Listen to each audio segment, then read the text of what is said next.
శాలేం స్వరం ఇది సమాధాన స్వరం. దేవుని పరిశుద్ధ నామానికి మహిమ కలుగునుగాక.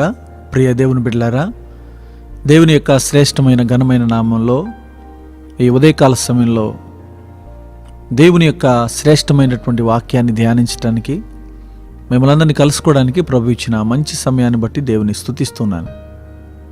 బైబిల్ గ్రంథంలోంచి ఒక మాట చదువుకుందాం ప్రియులారా. యెషయా గ్రంథం 49వ అధ్యాయం 5వ వచనం చదువుతున్నాను. యెహోవా దృష్టికి నేను ఘనుడనైతిని, నా దేవుడు నాకు బలమాయను. దేవునికి మహిమ కలుగునుగాక. చాలా ఆశీర్వాదకరమైన ప్రవచనాత్మకమైన సంగతిని భక్తుడైన యెషయా ద్వారా దేవుడు మాట్లాడుతున్నాడు. నా దేవుని దృష్టికి, యెహోవా దృష్టికి నేను ఘనుడనైతిని, అందుకే నా దేవుడే నాకు బలమాయను అని చెప్తున్నాడు. నేను యెహోవా దృష్టికి ఘనుడనైతిని, నా దేవుడు ఆయనే నాకు బలమయ్యాడు అని చెప్తున్నాడు. ప్రియులరా, చాలా అమూల్యమైనటువంటి సంగతి ఇది. ఎవరు దేవుని దృష్టికి ఘనులుగా ఎంచబడతారో వారికి దేవుడు బలముగా మారతాడు. చాలాసార్లు మనం లోక సంబంధమైన వాటి కొరకు పరిగెత్తుకొని వెళ్ళి లోకంలో ఘనులుగా ఎంచబడాలని ప్రయత్నం చేస్తూ ఉంటాం. 10 మంది ఒక చోట ఉన్నారంటే 10 మందిలో ప్రతి ఒక్కరికి ఉండే తలంపు ఏంటంటే ఈ 10 మందిలో నేను ఘనుడుగా ఉండాలి అని.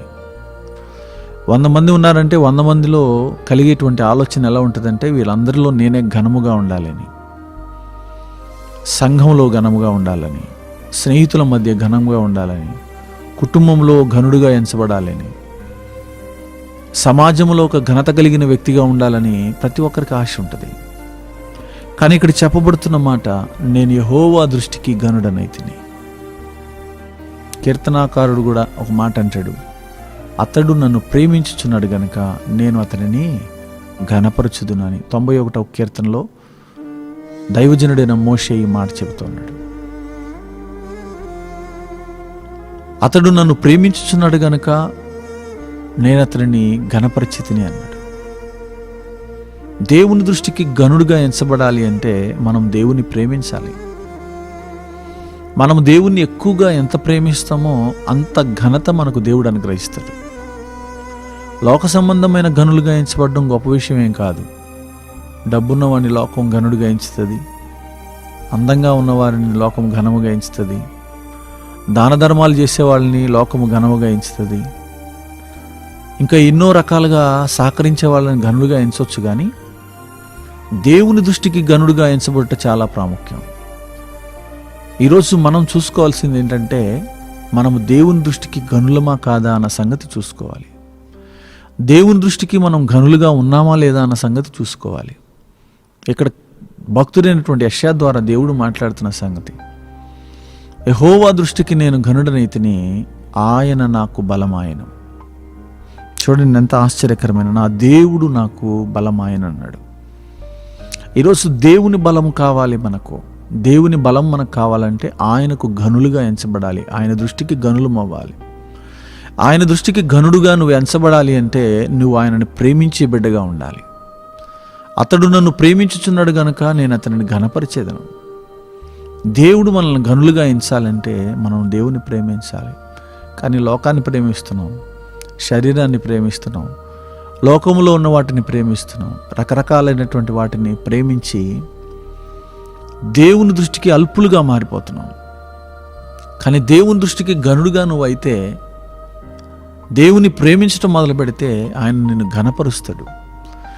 ఆయనను ప్రేమించే అనుభవం కావాలి. ఆయన్ని ప్రేమించాలంటే హృదయంలో ఇక పాపమే ఉండదు ప్రియులారా. దేవుని ప్రేమించేవాడు లోకమును ప్రేమించలేడు. దేవుని ప్రేమించేవాడు మనుషుల వైపు చూడడు. దేవుని ప్రేమించేవాడు లోకాశల వైపు తన మనసును తిప్పుకోడు.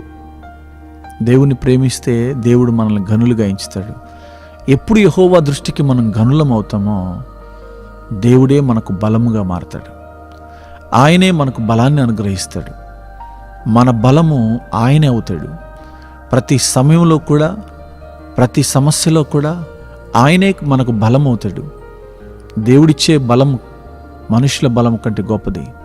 దేవుడు మనకిచ్చే బలం లోకం ఇచ్చే బలం కంటే గొప్పది. దేవుడిచ్చే బలం శాశ్వతమైన బలం. దేవుడు అనుగ్రహించే బలం మన జీవితాల్లో ఆయన సన్నిధిలో పరలోక రాజ్యంలో నిలబడగలిగిన శక్తిని అనుగ్రహిస్తుంది. గనక ఈరోజు దేవుని దృష్టికి గనులుగా ఎంచబడదాం.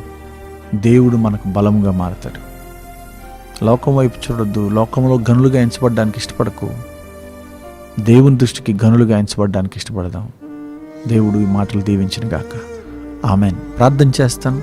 కళ్ళు మూసుకోనండి. పరిశుద్ధుడా, ప్రేమగల తండ్రి, నీకు స్తోత్రాలు అయ్యా. నీ దృష్టికి గనులుగా మేము ఎంచబడితే నీవే మాకు బలముగా మారతావు. నిశ్చయముగా అట్టి అనుభవంలోనికి మమ్మల్ని నడిపించమని ఈ ఉదయకాలమున నీవు మాకు బలముగా ఉండి సమస్తమును జరిగించమని యేసు నామమున అడుగుచున్నాను తండ్రి. ఆమెన్.